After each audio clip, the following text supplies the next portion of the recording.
बाळ सावित्री, हा तुझा निर्णय पक्का आहे? अन्यथा सत्यवानापेक्षाही अधिक चांगलं स्थळ मी तुला सुचवू शकतो.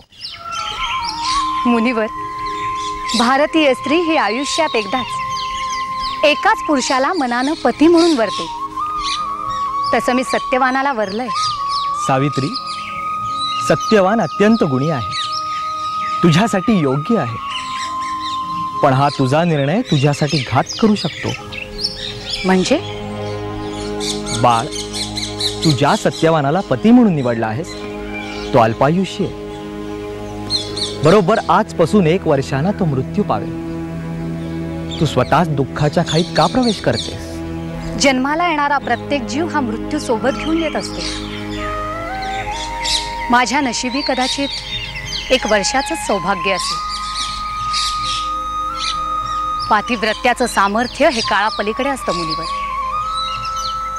आपण मला माझ्या अल्प सौभाग्याची आधीच कल्पना दिली, हे चांगलं झालं. आता मला आयुष्यभराचं सुख हे वर्षभरातच जमा करावं लागेल. आणि त्यासाठी मला आता विवाहाची घाई करावी लागेल. मला आशीर्वाद द्या. कल्याण वस्तू. नारायण नारायण.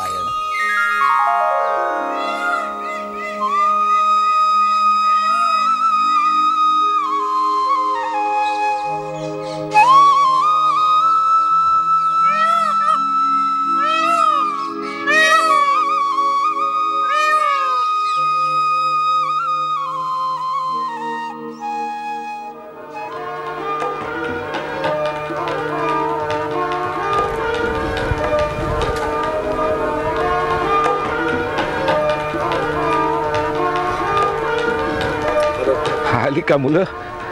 हो, आत्ताच येत आहेत. कुठे आहेत? सावित्री, आपला सत्यवान. या रे बाळा, या. बाबा, माझं ओवाळतीयस ना? ओवाळ.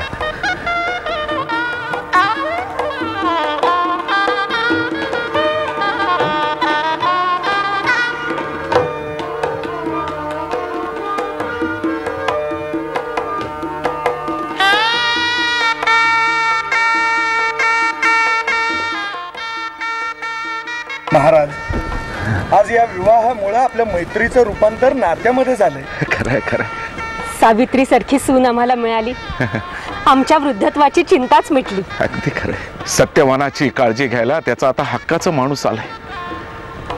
सुनमुख बघणं आमच्या नशिबी नसलं तरी आता आम्हाला त्याचं दुःख नाही. महाराज, या शुभप्रसंगी आपण असं का बोलताय? अद्यापि आपणास त्यांचा फुललेला संसार सांभाळायचा आहे आणि गेलेलं राजसिंहासन सुद्धा परत मिळवायचंय. आमची खात्री आहे सत्यवान हे कार्य नक्कीच करतील. आम्ही आहोत त्यांच्या पाठीशी. ईश्वर आपल्या शब्दांना बळ देव आणि तसंच घडो. बाबा, नमस्कार करतो. सुखाने संसार करा आणि काळावर विजय मिळवा. आई, अखंड सौभाग्यवती भव. आयुष्यमान भव, दीर्घायुषी भव. यशस्वी भव, सुखी भव. तू ज्या सत्यवानाला पती म्हणून निवडला आहेस तो अल्पायुष्य आहे. बरोबर आजपासून 1 वर्षांना तो मृत्यू पावेल. तू स्वतः दुःखाच्या खाईत का प्रवेश करतेस? अगं, कसला विचार करतेस? आपणा सर्वांचे आशीर्वाद मी यशस्वी करेन.